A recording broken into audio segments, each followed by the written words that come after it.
महाराज कृष्णदेवराय परिंदों के बहुत शौकीन थे। वे अपने महल में कई अनोखे प्रकार के परिंदों को पालते थे। एक दिन उनका एक दरबारी उनसे मिलने आया। महाराज अपने परिंदों के साथ अच्छा समय बिता रहे थे। दरबारी महाराज की इस रुचि का फायदा उठाना चाहता था ताकि वह उनकी तरफदारी पा सके। अपने घर जाते समय दरबारी सोच रहा था कि अब वह क्या करे। अचानक से रास्ते में उसने एक मोर को देखा। दरबारी इस मोर को कुछ अलग और अनोखा बनाना चाहता था। अलग अलग योजनाएं बनाने लगा उस मोर को और सुंदर और आकर्षित बनाने के लिए। अंत में दरबारी गया एक चित्रकार के पास और उसको बोला कि वह मोर को लाल रंग का कर दे। चित्रकार ने इतना साफ काम किया कि ऐसा लग रहा था जैसे वह मोर पैदाइशी ही लाल था। महाराज, ये संसार का सबसे गिना चुना मोर है। ये घने जंगलों में रहता है और इसको पकड़ना बहुत ही कठिन है। मैंने बहुत सारा धन खर्च किया है इसको आपके लिए पकड़ने के लिए। आपके परिंदों के समूह के साथ साथ ये भी बहुत शानदार तरीके से जचेगा।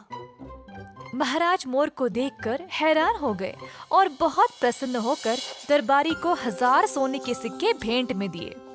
महाराज अब सारे शहर को इस मोर का प्रदर्शन करना चाहते थे। इसके लिए उन्होंने अपने सेवकों को आदेश दिया तैयारी करने के लिए। ये सब देखकर दरबारी बहुत खुश हो गया कि उसकी चाल सफल हो गई। महाराज को प्रणाम करके बाजू में हट गया। दूर दूर से लोग आने लगे इस अनोखे लाल मोर को देखने के लिए। सब लोग इस सुंदर लाल मोर को देखकर हैरान रह गए और ये ही नहीं, पड़ोसी राज्यों के राजाएं भी आए उस मोर को देखने के लिए।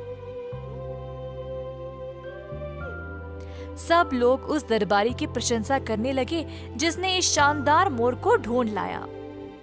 महाराज का भरोसेमंद सेवक रामदास को मोर पर शक हुआ।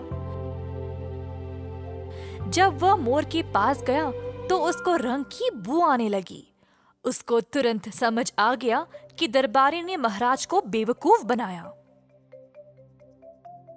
दरबारी का असली चेहरा सबके सामने लाने के लिए रामदास ने 5 मोरों को लाया और दरबार के नौकरों को बोला उस चित्रकार को ढूंढ लाने के लिए। कुछ ही समय में वो चित्रकार आ पहुंचा और फिर रामदास ने उसको उन 5 मोरों को भी लाल रंग में बदलने का आदेश दिया।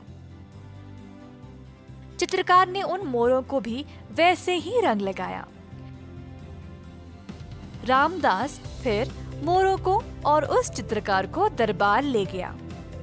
महाराज और दरबार के सारे लोग 5 और लाल मोर को देखकर हैरान रह गए। दरबारी ने तो कहा था कि ये मोर बहुत ही गिना चुना है और आसानी से नहीं मिलता। तुमने इतने सारे कहाँ से लाए? पूछा महाराज ने। रामदास ने पहले महाराज से पूछा कि क्या वह उसको हर एक मोर के लिए 1000 सोने के सिक्के देंगे। महाराज ने माना और फिर रामदास बोला, महाराज, आप जरा इधर आओ और इन परिंदों को सूंघो। जब महाराज ने सूंघा तो उनको पता चल गया कि इन सब मोरों पे रंग लगा था। महाराज बहुत क्रोधित हो गए। तुम्हारी हिम्मत कैसे हुई ऐसी चाल चलने की? मैं तुम्हें मृत्यु दंड दूंगा। महाराज, आपने जो मोर उस दरबारी से लिया था वो भी केवल एक साधारण मोर था जिसपे लाल रंग लगा हुआ था। महाराज ने चित्रकार से पूछा और उसने मान लिया कि उसी ने मोर पर लाल रंग लगाया था। दया करे महाराज, अगर मुझे पता होता कि दरबारी आप पे चाल चलने के लिए मुझे ये काम दिया तो फिर मैं ऐसा कभी नहीं करता। महाराज ने चित्रकार को अपने ईमानदारी के लिए भेंट दिया और दरबारी को ऐसी बुरी चाल चलने के लिए कठोर दंड दिया।